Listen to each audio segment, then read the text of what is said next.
I gotta say, I'm extremely disappointed. And I was wrong on two counts. So, today, I was literally about to drop a video about Brian Daboll. I'm like almost certain like this is gonna happen.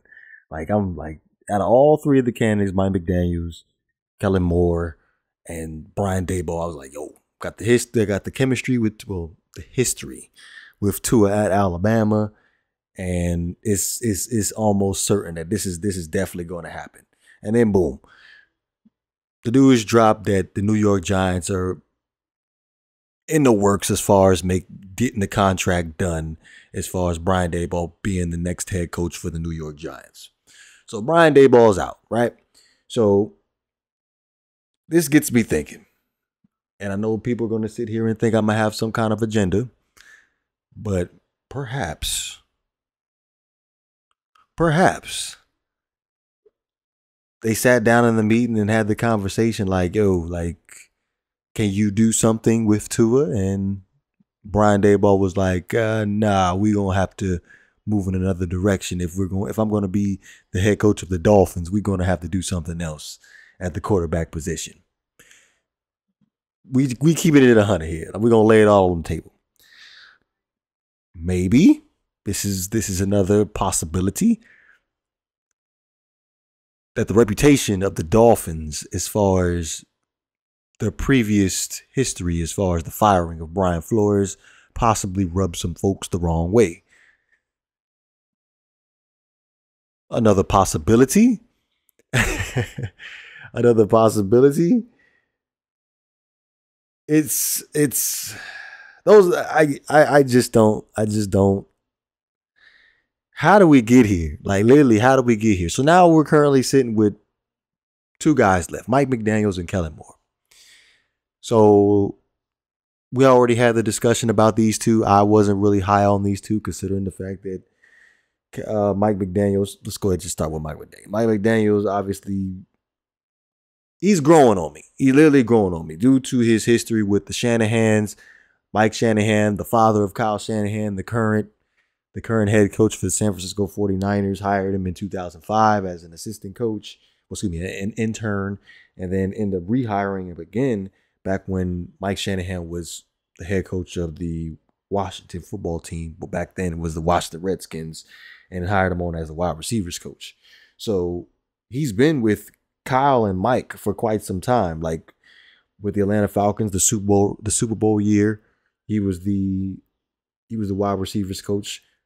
And ever since then, he's been with the 49ers.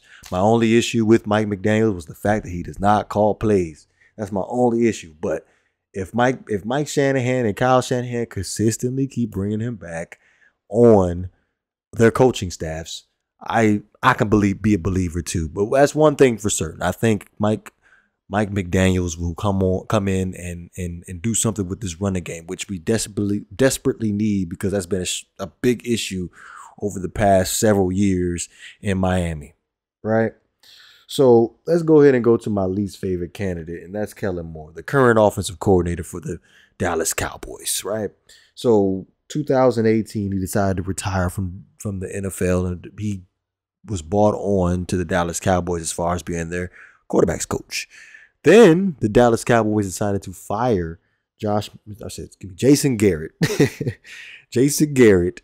And then Mike McCarthy came on as the head coach, and he decided to keep Kellen Moore on as the offensive coordinator. I don't know. My thing is with Kellen Moore, like literally, he doesn't have anything on his resume. Like he just came out of the league in 2018. Was a positions coach. Was a positions coach, and now he's an offensive coordinator. And now we want to go ahead and make him a head coach. And this is what really is upsetting to me, because, again, this is another thing where I was wrong about. I was like, okay, when we fire Brian Flores, obviously the Dolphins have a plan. Stephen Ross and Chris Greer have a plan. And I thought they was going to put this plan in place, and then we was going to put all the Dolphins fans' minds at ease, and we were literally going to be good. Like, they was going to bring in an upgrade over Brian Flores, not a downgrade, nothing nothing short than perfect, because that literally shocked the whole NFL world what they did with firing Brian Flores. Excuse me. So my mindset was, okay, you bring in an Eric Bieniemy. That's a possible Deshaun Watson head coaching candidate that he wanted in Houston last year. Go ahead and bring him here. We go ahead and move forward, and Eric Bieniemy could possibly bring Deshaun Watson to the Miami Dolphins. Everybody would be good. Everybody would be happy. It seemed like we almost forgot all about Eric Bieniemy, to be honest with you. Like, we sat here, we had the conversation about Dan Quinn, we had the conversation about all these other guys, and Eric Bieniemy has not came up. And there's like a whole bunch of other candidates out there more qualified than Kellen Moore. I'm just saying, like, how did he end up coming down to being a finalist? Like, are we freaking serious right now? Are we serious right now? Like this really is head scratching to me. I just do not know how this ended up coming down the way that this came down. So I'm just hoping and praying right now that the Miami Dolphins have some ace up their sleeve as far as them being able to figure out this head coaching issue. And please don't let it be Kellen Moore. Like, I'm literally getting sick of this. Like, this is a really all-time low for the Dolphins right now. If they end up signing like Kellen Moore as the Miami Dolphins next head coach. We don't know what is deferring these coaches from wanting to come on and being the head coach for the Miami Dolphins. Yeah, we might have to go ahead and bite the bullet and bring back Flores at this point. But I'm at a loss for words, man. Like this is where we at right now. Like, literally, where we at right now. We had a Kellen Moore and a Mike McDaniels. What happened to Harbaugh? I know we already said we weren't going to bring Harbaugh on, but come on, man. I'd rather have Harbaugh than anybody, than these other two guys. Okay, we got a long off season to go. So let me know what you guys think. You know what it is. If you enjoy the content, please don't forget to hit that like and subscribe button. Miami Dolphins fans, keep your head up. This is Great One DeVore. I'm up out of here.